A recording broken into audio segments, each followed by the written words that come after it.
space around the remote asteroid field was quiet. Too quiet for Commander Tak's liking. His antenna twitched nervously as he stared at the main screen of the Confederation scout ship Seeker. "Confirm those readings again," he ordered, his 4 eyes blinking in sequence, a sign of stress among his species. Officer Lim, the ship's sensor expert, ran her tentacles over the control panel once more. "Confirmed. Commander, the unknown vessel is holding position behind the largest asteroid. Power signatures do not match any known design in our database." Tak clicked his mandibles together. After 20 cycles of service in the Galactic Confederation's Exploration Corps, he had learned to trust his instincts. Something about this situation felt wrong. "I'll stop," he commanded. "Maintain sensor lock, but keep our distance. Send the standard greeting package on all frequencies." The bridge crew worked in silence. The Seeker was the best in the Confederation fleet. A sleek blue-hulled vessel, designed for first contact situations. Its crew represented 5 different species, all chosen for their diplomatic skills and quick thinking. "No response to our greeting, Commander," reported Communications Officer Drill, her crystalline body shimmering with concern. Tak stood up from his command chair. "Magnify the image." The main screen changed to show a closer view of the mystery ship. It was unlike anything Tak had ever seen. A bulky angular vessel with odd protrusions and what appeared to be crude armor plating. No elegant curves or biological integration like Confederation designs. This ship looked functional brutally. "Though analysis?" Tak asked. Science Officer Plex floated forward, his gas-filled body pulsing with thought patterns. "Most unusual, Commander. The hull material appears extremely dense. And these readings," his voice trailed off. "What is it?" Tak pressed. "The internal environment of the vessel, sir. It should be impossible. The radiation levels alone would kill most known species. Temperature and pressure readings are extreme. Atmospheric composition includes elements toxic to nearly all Confederation races." A chill ran through the room. Every crew member knew what that meant. "A Deathworld species," whispered Officer Lim. Tak felt his exoskeleton tighten. Deathworlds were rare.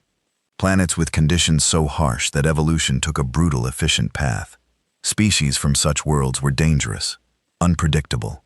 The Confederation had encountered only a few in its long history, and those encounters rarely ended peacefully. "Run a classification analysis," Tak ordered.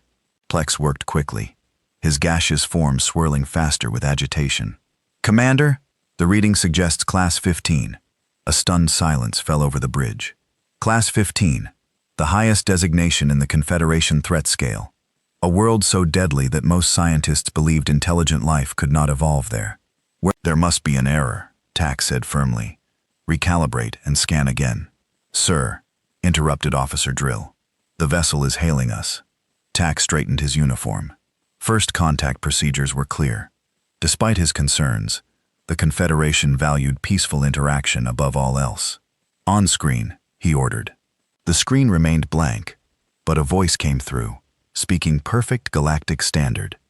"Confederation vessel, this is Maintenance Technician Jack Wilson, of the independent mining ship Persistence. You folks need something? You've been staring at us for the past 20 minutes. The casual tone left the bridge crew stunned. Talk recovered first. "This is Commander Tak, of the Galactic Confederation Shipseeker.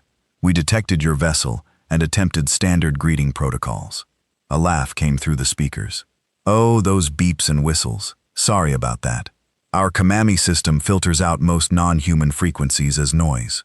Force of habit from working near pulsars." Tak's antenna stiffened.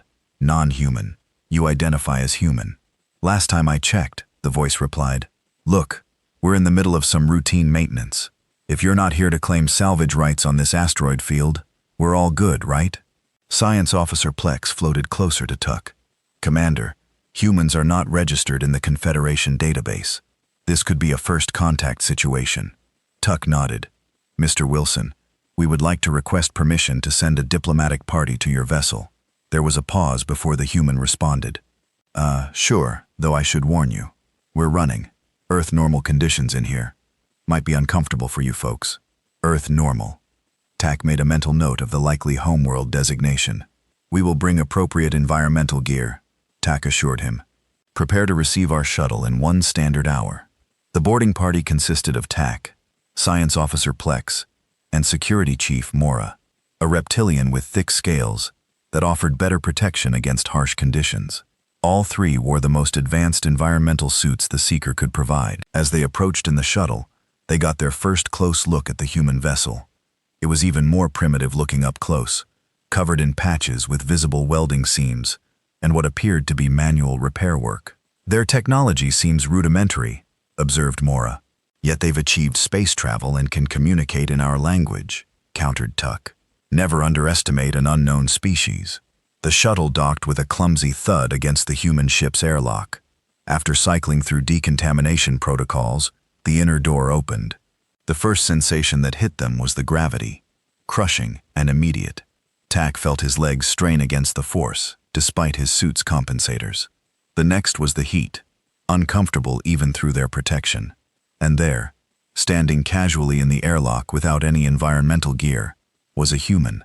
Tack's first impression was of surprising fragility.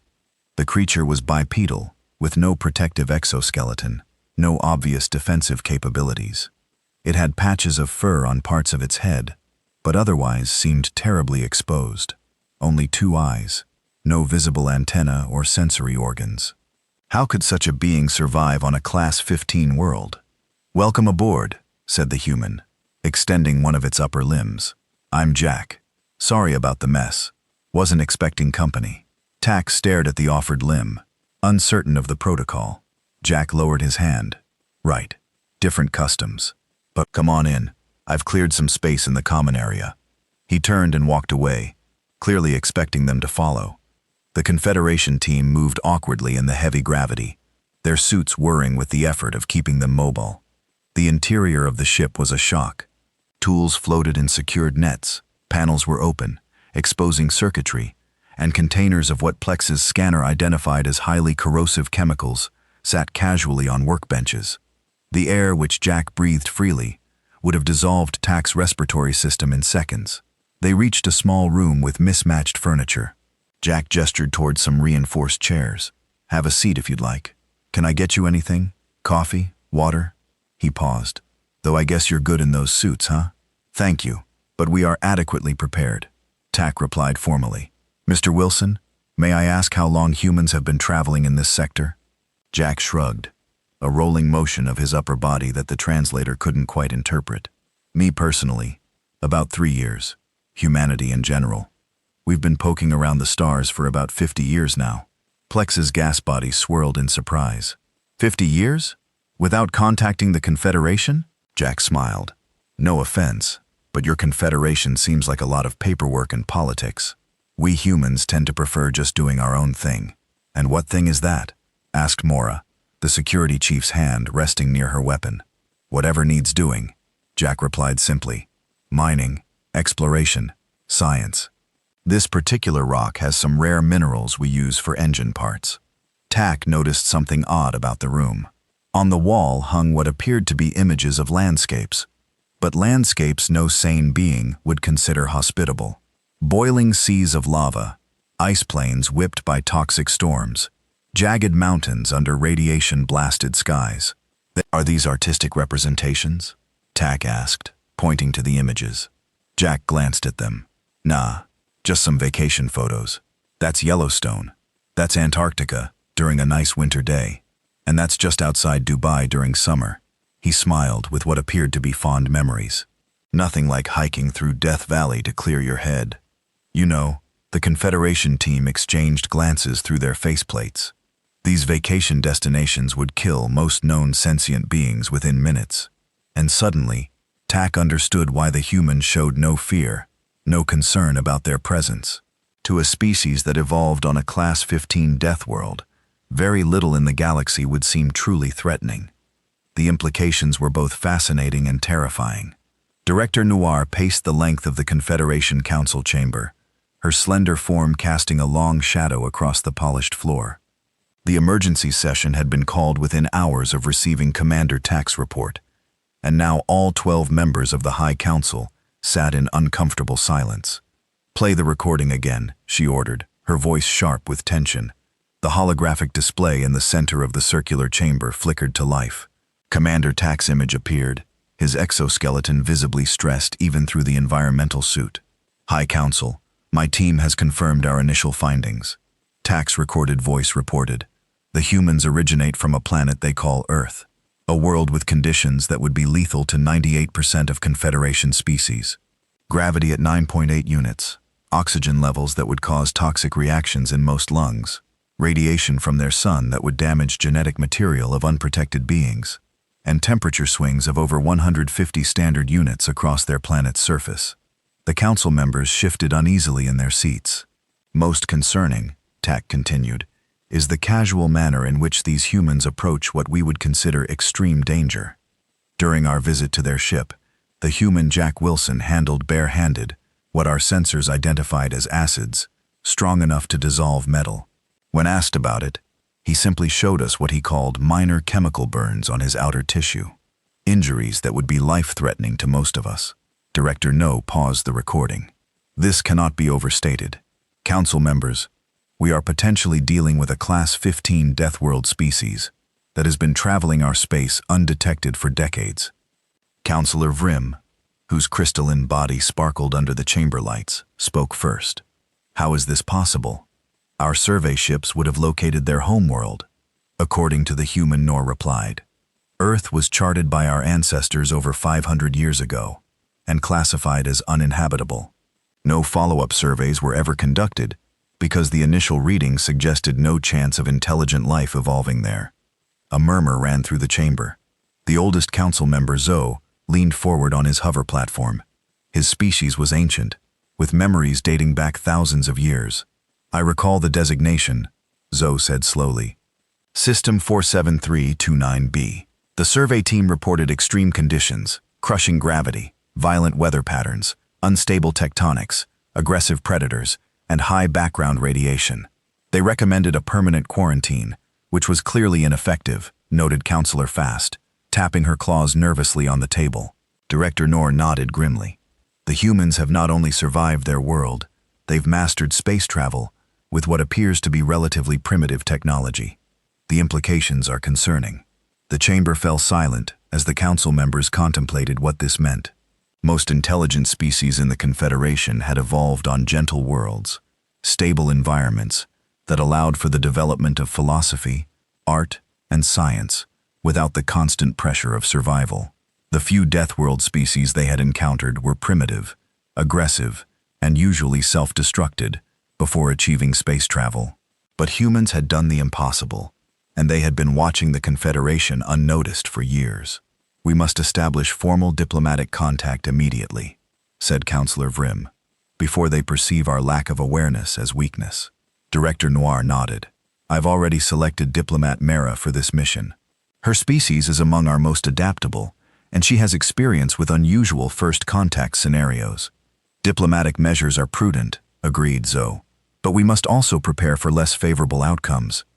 A species forged in such harsh conditions may not share our commitment to peaceful coexistence," Nor hesitated before responding. "I have discreetly instructed Military Commander Rex to develop containment protocols just as a precaution." Several council members looked uncomfortable with this approach, but none objected outright. "How many of these humans are there?" asked Councillor Fass. Director No's expression grew even more serious. "According to what the human Jack told Commander Tuck, billions." The word hung heavy in the air. Most Confederation member species numbered in the millions at most, their populations carefully balanced with their environments. Billions of Deathworld survivors was almost unthinkable. "The briefing continues," Nor said, resuming the recording. Commander Tuck's image continued. "The human claims they have colonies on multiple worlds in their home system, as well as outposts in at least 5 neighboring systems. None of these appear in our official records, suggesting they may be using some form of stealth technology, or perhaps operating in regions we consider too hazardous for routine patrols. This meeting is now classified at the highest security level," Director Nor announced when the recording finished. "We must proceed carefully. If humans truly are as resilient as they appear, they could pose an unprecedented challenge to Confederation security." 3 days later, aboard the Confederation diplomatic vessel Harmony, Diplomat Mir, received her final briefing from Director Noir via secure transmission. Remember, Noir emphasized her holographic image flickering slightly. Your official mission is to establish peaceful relations and invite Earth to join the Confederation. Under no circumstances are you to reveal our concerns about their physiological capabilities. Mira nodded, her forearms completing the formal gesture of understanding. Her species, the Talon, were known for their adaptability to different environments, though even she would need an environmental suit to survive what humans called room temperature. And the unofficial mission, she asked quietly. Assess their true capabilities and intentions. Noir replied. Commander Rex will accompany you ostensibly as a security attachment. His real purpose is to evaluate their military potential. Mira's skin changed color slightly, showing her discomfort with the deception. And Dr. Ben, our foremost xenobiologist. He will study how these humans function in conditions that should, by all understanding, be lethal. The findings could be crucial for our future security planning. The transmission ended, leaving Mira alone with her thoughts. In her centuries of diplomatic service, she had never faced a situation quite like this. Most first contacts were with fragile, newly spacefaring species seeking the Confederation's protection. Never had they encountered a species that might not need protection at all. Meanwhile, aboard the human vessel Dauntless, Admiral Tom reviewed the message from the Confederation for the third time. They're sending a diplomatic team, he told the officers gathered in the ship's conference room, including military and scientific personnel. Captain Will, a veteran of the Mars conflicts, crossed his arms. Took them long enough to notice us. We've been watching their ships pass through this sector for the past 15 years. Should we be concerned? Asked Dr. Lisa, the ship's chief medical officer. Our intelligence suggests their technology exceeds ours in several areas. Admiral Tom leaned back in his chair, considering the question. At 60 years old, he had spent most of his life in space, watching humanity's quiet expansion among the O-stars. He had always known this day would come when their solitary exploration would intersect with the larger galactic community. Their tech might be more advanced, he said finally, but their mindset isn't. Their report suggests they see us as something dangerous, a Deathworld species they call us. He smiled slightly. They're not wrong in a way. Earth forged us through millions of years of survival challenges they never faced. So what's our approach? Asked Captain Will. Admiral Tom stood up and walked to the viewport looking out at the stars. After a moment of thought, he turned back to his officers with a decision that would forever change humanity's place in the galaxy. We invite them to Earth, he said simply. The room erupted in surprise comments. Sir, protested the security. Chief, our homeworld defenses won't be necessary, Tom interrupted. We're not fighting a war here. We're making a point. He smiled again more broadly this time. Let them see firsthand what humans consider normal. Let them understand that what they fear about us is exactly what will make us valuable allies. Turned back to the viewport, his expression thoughtful. Besides, he added quietly, they should know what they're dealing with before they do something foolish. Earth has never fallen to invaders. I'd hate for the Confederation to learn that lesson the hard way. Diplomat Mira stood at the viewing port of the Confederation shuttle, watching as the massive human vessel grew larger against the backdrop of stars. The Dauntless, as the humans called it, lacked the elegant biomechanical design of Confederation ships. Instead, it was all hard angles and practical function, a brutal testament to the species that built it. Quite ugly, isn't it? Said Commander Rex, coming to stand beside her. His armored exoskeleton clicked softly as he moved. Different, Mira corrected him. Their aesthetic values likely evolved from different needs than ours. Dr. Ben floated up behind them, his gas-filled body glowing with nervous energy. I still can't believe we're actually going to their homeworld. The data we'll collect will be revolutionary. The Confederation team consisted of 12 members, Diplomat Mira as leader, Commander Rex with 4 security officers, Dr. Ben and 2 other scientists, and 3 communication specialists. All wore the most advanced environmental protection suits ever designed, capable of withstanding conditions far beyond what any normal mission would require. Remember the briefing, Mira said quietly. Show no fear no matter what you witness. These humans must not perceive weakness. The shuttle docked with a gentle thud against the human ship. After a series of mechanical sounds, the airlock door slid open to reveal a tall human male in a crisp blue uniform decorated with small metal symbols. "Welcome aboard the Dauntless," the human said with a slight bow. "I'm Admiral Tom, Earth Defense Force. We're honored to host the first official Confederation delegation to human space." Mira stepped forward, performing the formal 12-tentacled greeting of the Confederation. "The honor is ours, Admiral. I am Diplomat Mira, and these are my colleagues." After introductions, Admiral Tom led them through the ship's corridors. Unlike the confined spaces of Confederation vessels, the human ship featured wide hallways and high ceilings, a surprising luxury in space design. "We've prepared a special section of the ship for your comfort," Admiral Tom explained. "The environmental controls have been adjusted to match Confederation standard conditions." "That's very considerate," Mira replied, noting the apparent thoughtfulness. "Most emerging species wouldn't have considered such accommodations." "It's no trouble," the Admiral said with a smile. "Though I should mention that the rest of the ship maintains Earth normal conditions. If you wish to explore beyond your quarters, your environmental suits will be necessary." As they passed a large viewport, Commander Rex suddenly stopped. Outside, a team of humans was working on the ship's exterior, wearing only thin suits that could barely be called protective. One worker actually had his helmet off, holding it under his arm while he welded a panel with his free hand. He was exposed to the vacuum of space, with nothing covering his head, yet seemed perfectly comfortable. "Is that worker in danger?" Rex asked, failing to hide his shock. Admiral Tom glanced outside. "Oh, that's just Max. He's testing our new emergency repair suits. They generate a small force field around the head that holds in breathable air, 15-minute oxygen supply, but it's enough for quick fixes." "He's breathing in space," Dr. Ben said, his gaseous form swirling rapidly with excitement. "Only for short periods," Admiral Tom clarified, as if that somehow made the feat less extraordinary.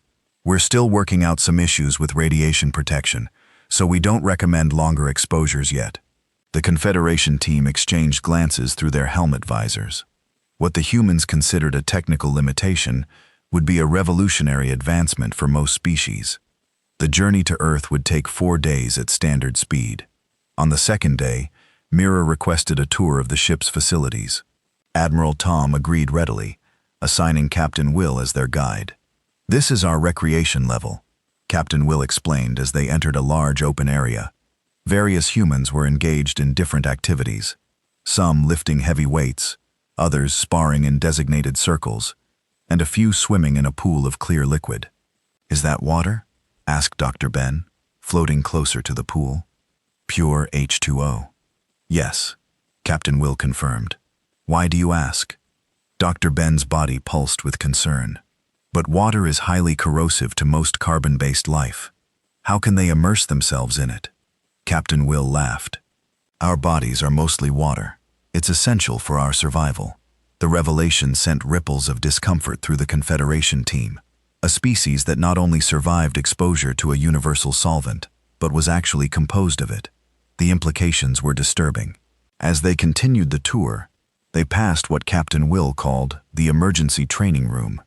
Inside, humans in minimal protective gear moved through corridors filled with actual fire, toxic gas, and what appeared to be harmful radiation. "This is a drill for vacuum exposure after hull breach," Will explained casually. "We run these scenarios daily.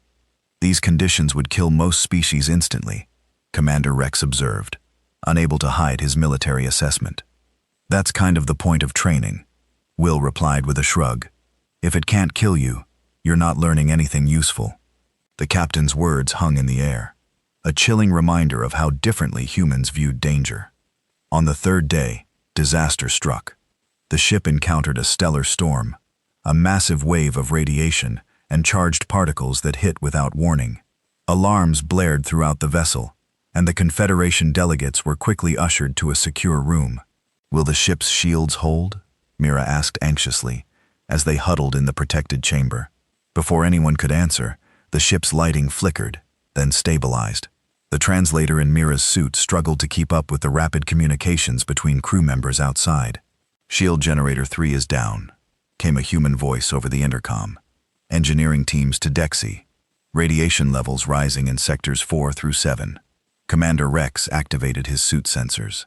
The radiation out there is at least 50 times what most Confederation species could survive, even with protection. Minutes later, the door opened and a human crew member entered without any environmental gear. His skin showed signs of reining, like a mild burn. "Admiral sends his apologies for the inconvenience," the human said casually. "We've had to reroute power from your environmental controls to strengthen the remaining shields. It might get a bit warm in here for the next hour." A bit warm turned out to be an increase of nearly 20 degrees, well within the range of their suit's capabilities, but shocking that the humans would consider such a drastic change minor. "Are the repair teams safe?" asked Dr. Ben. The radiation levels were detecting. "Oh, they'll be fine," the crew member interrupted. "Might need some meds for radiation exposure afterward, but nothing serious. This isn't even close to our safety limits." After the human left, Mira turned to her colleagues. "This is what Director No feared. What appears life-threatening to us is merely inconvenient to them." By the time they reached Earth orbit on the 4th day, the Confederation team had witnessed a dozen more examples of human resilience. They had seen crew members handle materials bare-handed that would burn through Confederation protective gear. They had observed humans consuming foods that contained compounds toxic to most other species. They had even watched a training exercise where humans deliberately exposed themselves to vacuum conditions to practice emergency protocols. But nothing prepared them for their first view of Earth itself. The planet hung in space, a blue-white sphere mottled with swirling storm systems and vibrant continents, where most life-bearing worlds known to the Confederation were placid and stable. Earth was visibly dynamic, weather patterns shifting even as they watched, oceans churning with massive currents, entire regions glowing with electrical storms. "Home sweet home," Admiral Tom said proudly, as the delegates stared in stunned silence. "We'll be landing at the Pacific Northwestern Spaceport. The weather is particularly mild there this time of year. Should be comfortable even in your suits." "What do you consider mild, Admiral?" Mira asked carefully. "Oh, just light rain. Temperatures around 15 C. Normal gravity, of course. Nothing extreme." Dr. Ben's sensors were already going wild with readings. "Admiral, those conditions would be considered survival-level emergency situations on most Confederation worlds." Admiral Tom looked genuinely surprised. "Really? But that's practically pleasant weather."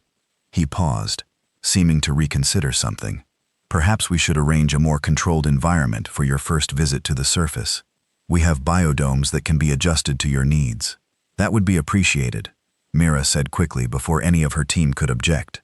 She needed to observe these humans in their natural habitat, but she also needed her team alive to report what they found. As the ship began its descent through Earth's turbulent atmosphere, Mira couldn't help but wonder if the Confederation had made a terrible mistake in not discovering humans sooner. What other surprises might this Deathworld species have in store?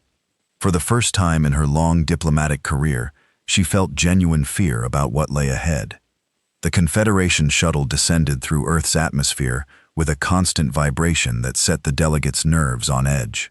Outside the reinforced windows, lightning flashed through angry clouds, and rain lashed against the hull with surprising force. "Just a small storm system," the human pilot said cheerfully. "Nothing to worry about." Diplomat Mira exchanged glances with Commander Rex. What humans considered small had already registered as catastrophic on their environmental sensors. The shuttle broke through the cloud layer, revealing the landscape below. The Pacific Northwestern Spaceport was built on a flat plain, surrounded by towering mountains. Rivers cut through the terrain and dense forests of tall green plants covered much of the land. To human eyes, it might have appeared peaceful. To the Confederation delegates, it was a scene of barely contained chaos. Atmospheric analysis complete. Dr. Ben reported his gaseous form swirling nervously in his containment suit. Oxygen levels at 21%. Toxic to 7 known Confederation species. Nitrogen at 78%. Harmful to 5 species. Various contaminants, including water vapor, at levels that would cause respiratory failure in most beings. "And this is what they breathe naturally," Commander Rex noted, his military mind already calculating the implications. Their shuttle landed on a designated pad where a human delegation waited under the open sky. The humans wore no protection against the rain that fell steadily around them, only simple cloth coverings that were becoming visibly wet. "They're allowing the water to touch their skin," one of the science team whispered in horror. Admiral Tom, who had traveled down ahead of them, stepped forward as the shuttle door opened. "Welcome to Earth," he said proudly. "I hope your journey was comfortable." "Quite educational," Diplomat Mira replied carefully. The Confederation team hesitated at the shuttle doorway.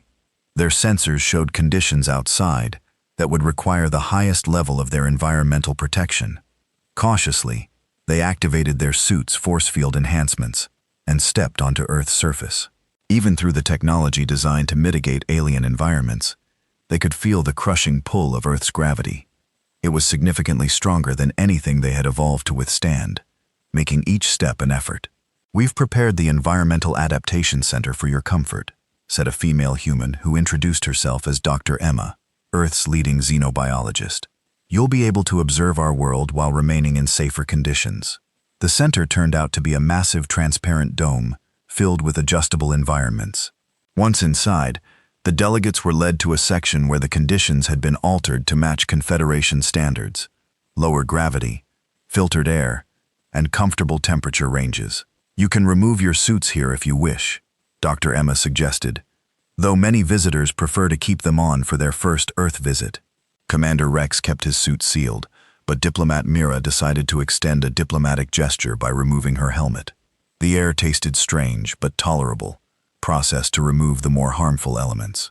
"Now," Admiral Tom said, "we've arranged a tour schedule that should give you a comprehensive understanding of Earth and humanity. We'll start with a virtual overview, then move to Dakar." He was interrupted by a sudden tremor that shook the entire building. The Confederation delegates froze in terror as the floor beneath them vibrated. Warning alarms blared from their suits. "Sensors tectonic shift," Dr. Ben exclaimed, his body contracting into a defensive ball. "The planet's crust is moving." The humans, by contrast, barely reacted. Admiral Tom glanced at a datapad handed to him by an aide. "Just a small earthquake, magnitude 4.2, he said casually. "Nothing to be concerned about. The building is designed to handle much stronger events." "You mean this happens regularly?" Commander Rex asked, his combat reflexes still on high alert. "Oh yes. This region experiences hundreds of minor tremors annually. The really interesting ones are magnitude 7 or higher, but those only happen every few years."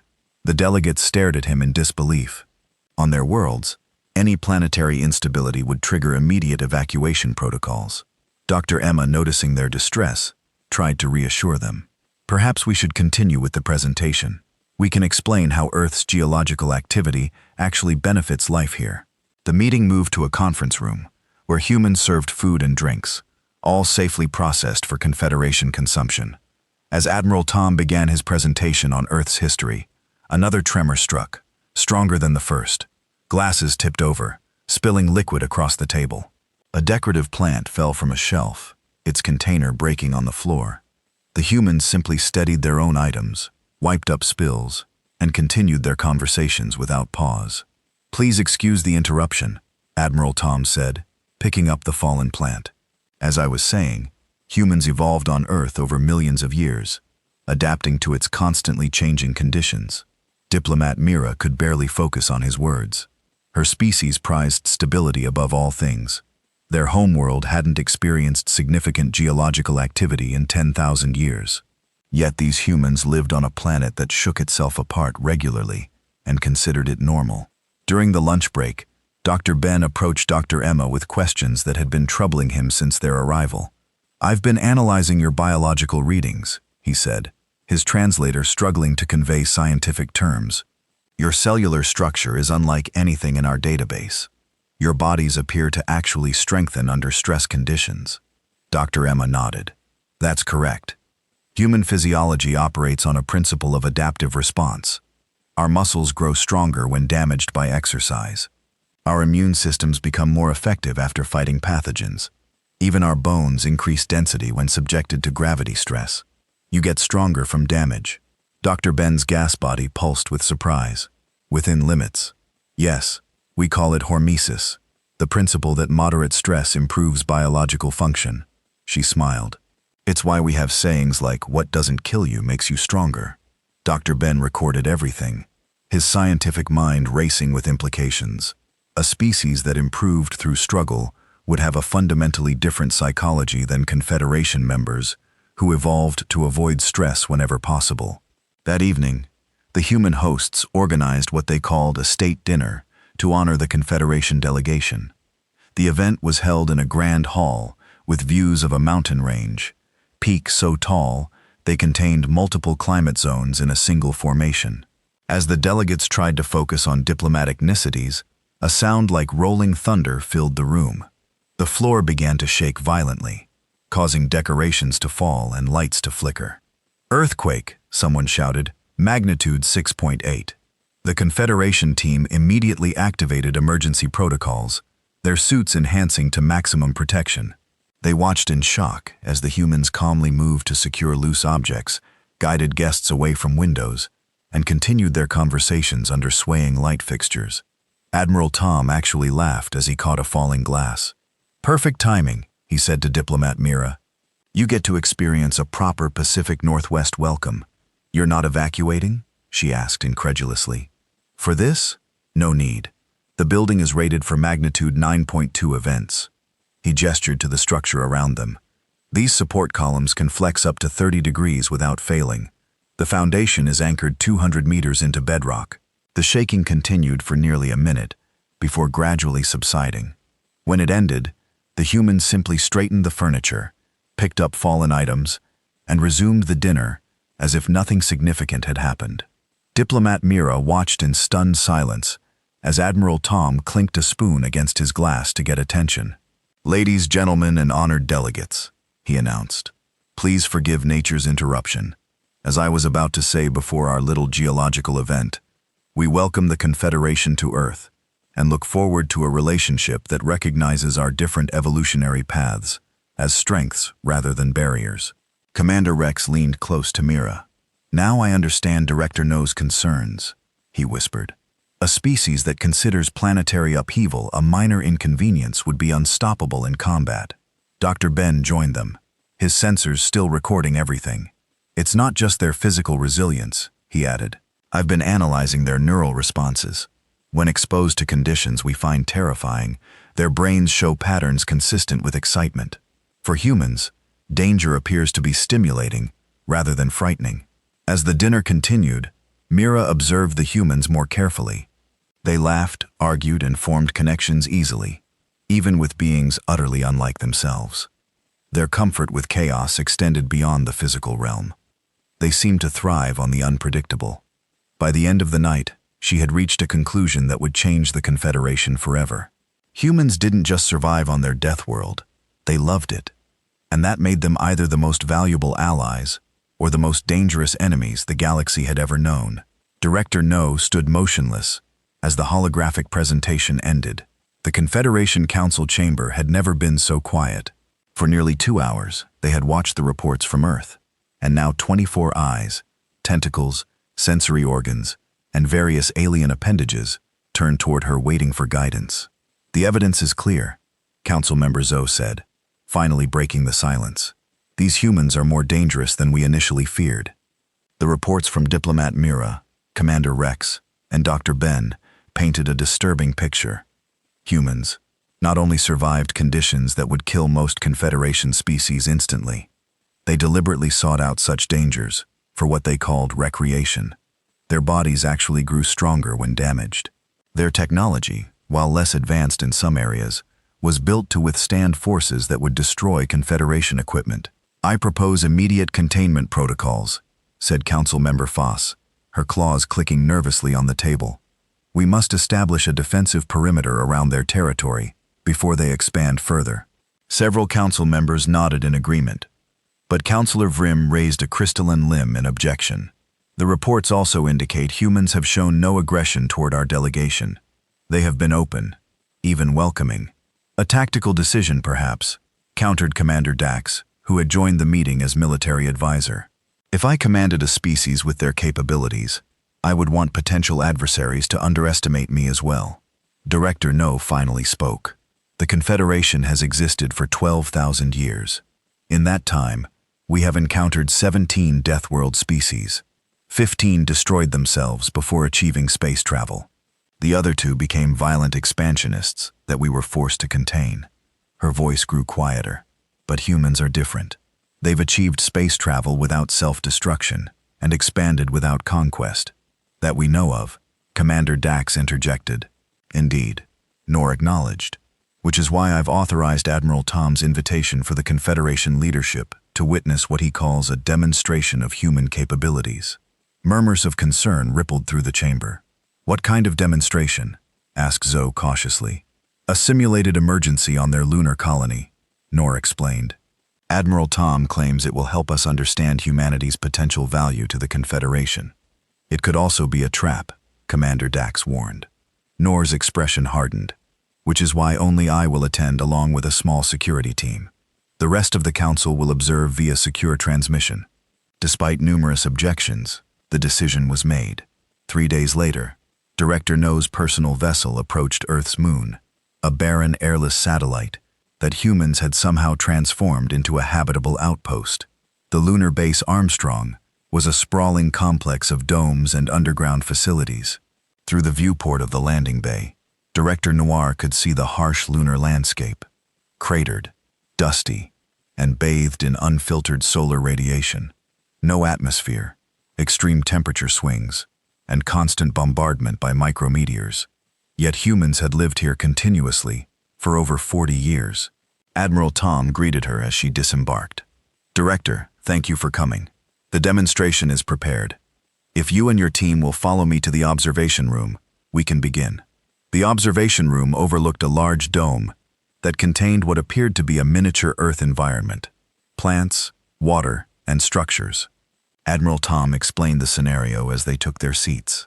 What you're about to witness is a Level 2 emergency response will simulate a meteor strike on Dome Sector 7, causing atmospheric decompression, radiation exposure, structural damage, and potential nuclear containment failure. Director Nor's translator struggled to find appropriate terms for her reaction. You're deliberately creating a nuclear incident, a simulated one, Admiral Tom clarified. The reactor containment won't actually fail, but the response teams will act as if it might. Before she could object further, alarms blared throughout the facility. On a large screen, they watched as a controlled explosion breached the dome's outer shell. Air visibly rushed out. Plants began to wither, and warning lights flashed everywhere. What happened next left Director Noir speechless. Human emergency teams rushed toward the disaster, not away from it. Some wore what appeared to be minimal protective gear, while others had no visible protection at all. They moved with practiced efficiency through conditions that would kill most Confederation species in seconds. Those people in the red suits have no oxygen supply, Admiral Tom narrated calmly. They can hold their breath for up to 4 minutes while performing emergency repairs in vacuum. On screen, humans physically lifted collapsed structural beams, working together to stabilize the dome. Others dragged injured people to safety, sometimes carrying 2 or 3 at once in the low lunar gravity.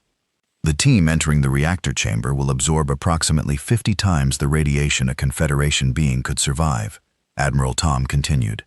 They'll need medical treatment afterward, but most will return to duty within 2 weeks. Director Noir watched as humans intentionally exposed themselves to what her species would consider certain death, all to save others of their kind.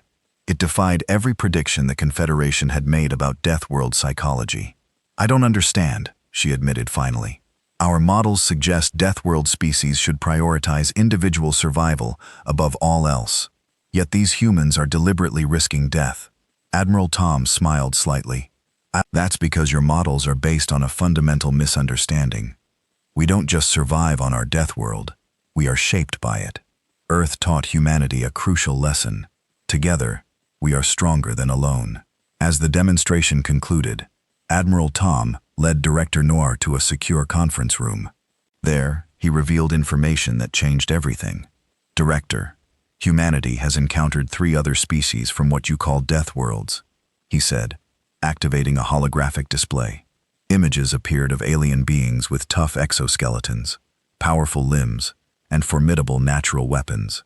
The Taurans from Proxima Centauri b, he explained, indicating a creature that resembled an Earth insect, but stood as tall as a human, the Dwarfin from Kepler 442b. This being had thick armored skin and multiple limbs, and the necks from Wolf 1061c. The third species looked almost reptilian, with sharp claws and a powerful tail. All were considered too dangerous for contact by your Confederation, Admiral Tom continued. All were left to develop in isolation, and all are now part of a mutual defense alliance with humanity. Director No struggled to process the implications. You've built an alliance of Deathworld species. We prefer high-gravity adaptive species coalition, Admiral Tom replied. And yes, we've found that species who evolve in challenging environments share certain values: resilience, adaptability, and a strong preference for peaceful cooperation, despite having the biological tools for effective warfare. He leaned forward. Director, your Confederation has been avoiding the very species that could help you survive true catastrophes: supernovas, gamma-ray bursts, cosmic collisions, events that would overwhelm your environmental technology, but that our species are literally born to endure. Director No was silent for a long moment. You're proposing an alliance between our organizations. More than that, Admiral Tom said. I'm proposing a fundamental shift in how the galaxy understands evolutionary paths. What you call death worlds have produced species with unique capabilities. Capabilities the Confederation needs. He activated another holographic display, showing incidents throughout Confederation history. Ecological disasters, space station failures, planetary emergencies where thousands had died because no one could survive the conditions long enough to help. Now imagine human emergency teams responding to these situations, he suggested. Or to engineers building structures that could withstand forces your materials can't. Or dwarfen scientists developing medicines that work at the cellular level.